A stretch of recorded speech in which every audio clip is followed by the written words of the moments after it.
আমরা মনে করি আমরা ব্লাডি সিটিজেন, আমরা এই বাংলাদেশের ব্লাডি নাগরিক, কিন্তু আমরা ব্লাডি ফরেনার না। আপনাদের মতো ব্লাডি ফরেনারদের বাংলাদেশে কোনো অধিকার নেই নির্বাচনে অংশগ্রহণ করার এবং জনপ্রতিনিধিত্ব করার। অত্যন্ত দুঃখের সাথে জানতে পারলাম যে বিএনপির ফেনী তিন আসনের সংসদ সদস্য পদপ্রার্থী তিনি আমাদের যেই লিগ্যাল টিমের যারা সদস্যরা সেখানে ছিলেন তাদেরকে ব্লাডি সিটিজেন বলে সেখানে গালি দিয়েছেন। তো আমরা এটাকে গালি হিসেবে নিচ্ছি না, আমরা মনে করি আমরা ব্লাডি সিটিজেন, আমরা এই বাংলাদেশের ব্লাডি নাগরিক, কিন্তু আমরা ব্লাডি ফরেনার না। আপনাদের মতো ব্লাডি ফরেনারদের বাংলাদেশে কোনো অধিকার নেই নির্বাচনে অংশগ্রহণ করার এবং জনপ্রতিনিধিত্ব করার। বাংলাদেশের একটা উদীয়মান রাজনৈতিক দল হিসেবে, জুলাই গণঅভ্যুত্থানের থেকে উঠে আসা একটা রাজনৈতিক দল হিসেবে আমরা কোনোভাবেই আপনাদেরকে সেই সুযোগ দিব না।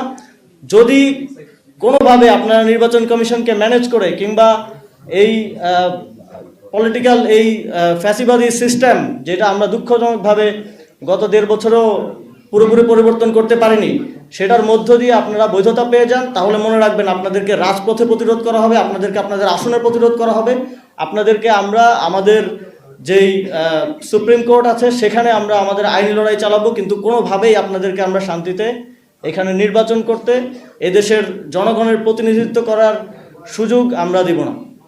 ভোগান্তি ভুলে চলে আসুন রিগালে, ওয়ারেন্টি সহ স্টাইলিশ কালেকশন নিয়ে রেডি রিগাল ফার্নিচার।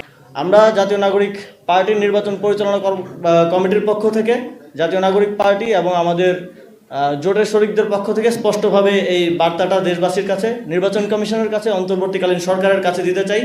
আপনারা কোনোভাবে একটা দায়সারা নির্বাচন করে দিয়ে বা সেটেল নির্বাচন করে দিয়ে পার পেয়ে যাওয়ার কথা ভাববেন না। আপনারা মনে রাখবেন যে আপনাদের ওই চেয়ারগুলোতে যারা পূর্বসূরি যারা বসেছিলেন, যারা এইভাবেই গত 3টি নির্বাচনে মানুষের ভোটাধিকার হরণ করেছিলেন, তাদের পরিণতি কী হয়েছে সেটা আপনারা ভুলে যাবেন না। আপনারা যদি এই ধরনের পরিণতি অদূর ভবিষ্যতে না চান, তাহলে অবশ্যই আপনাদেরকে একটি সুষ্ঠু নির্বাচন আয়োজন করতে হবে, সেটার জন্য সর্বোচ্চ সদিচ্ছা দেখাতে হবে, এবং যদি কোথাও আপনারা বাধাগ্রস্ত মনে করেন সেটা আমাদেরকে জানান, আমরা আপনাদেরকে সহযোগিতা করব, বাংলাদেশের জনগণ আপনাদেরকে সহযোগিতা করবে।